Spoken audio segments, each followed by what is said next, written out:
So still more than a month away from Inauguration Day on January the 20th, and yet President-elect Donald Trump is already taking some serious heat for not doing things as they have been done in the past. Michael Goodwin, columnist at the New York Post, writes this is the Trump era of disruption, saying, quote, "The whole world looks to be having a nervous breakdown over his early actions, and many Americans are wondering if the wheels are about to come off the Trump train. Some on the left, including those in the White House, certainly hope so. Still, the good news is that they hope and scheme in vain. Trump, he writes, shows no signs of going wobbly. And while he doesn't always keep calm, he does carry on."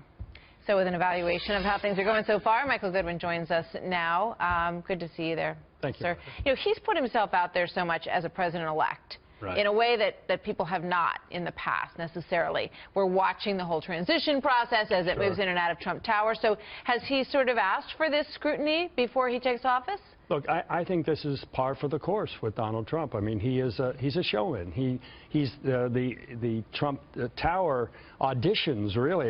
It's like a casting call. People go in and out, and they've got to stop and talk to the press. And Bill Gates the other day, comparing him to JFK after his meeting, it's almost as though when they come out of there, they have to say something nice. Al Gore, Kanye West, everybody says something nice. People you wouldn't think would have anything nice to say about them. Right? Yeah, it's brilliant, I mean, right. on that regard, it's brilliant because he's got the press all set up there, and you come downstairs, and if you just walk by them and don't say anything, it's going to be, you know, the story will be, gee, I guess that didn't go well, right? So for both sides, it behooves them to say something positive as they come out the door. It's truly fascinating to watch all of it play out. You say in a way he reminds you of Ed Koch, who we New Yorkers remember quite well, but for those in the rest of the country, well, why so? Koch was a great disruptor himself. He enjoyed the headlines. He enjoyed stirring the pot. And he once said in one of his books, I don't give ulcers. I don't get ulcers. I give them.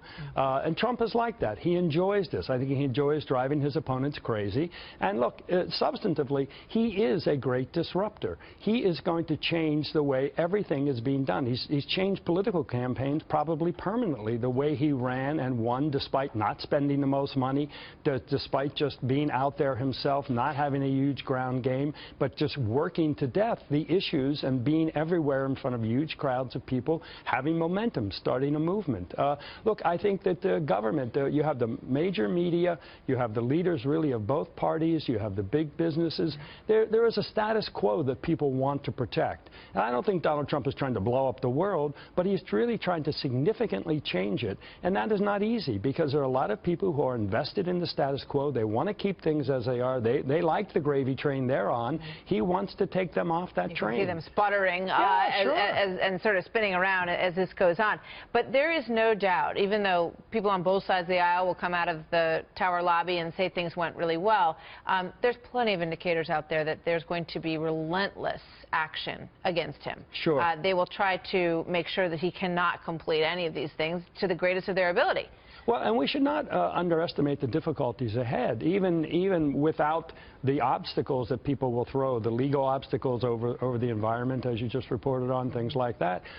There will be, these are very difficult problems. If they were easy problems, they would have been solved already when it comes to the economy, when it comes to jobs, when it comes to immigration. It's not as though nobody else tried to fix them before or even didn't care about them. This country has cared about these things, but didn't have the proper solutions. So he's got fresh ideas.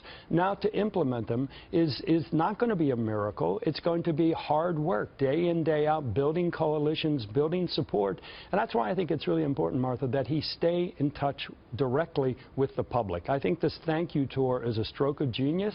I think he should continue doing that because it is his way of dealing with reluctant Republicans and Democrats and the activists on both wings. He's got to keep the majority of the Americans behind him and get their support and keep them pushing the other politicians as well. Yeah, I mean, in the old days, you had no choice but to be in the room with the populace all the time, everywhere you went as president, and he puts himself in that room when he goes to these rallies, and he gets pressed on things like the wall and the issues that he promised when he's there. So it's a fascinating thing to watch, and you document it so effectively for us with your columns. Thank you very much, Michael. My Good pleasure. to see you as Thank always. you.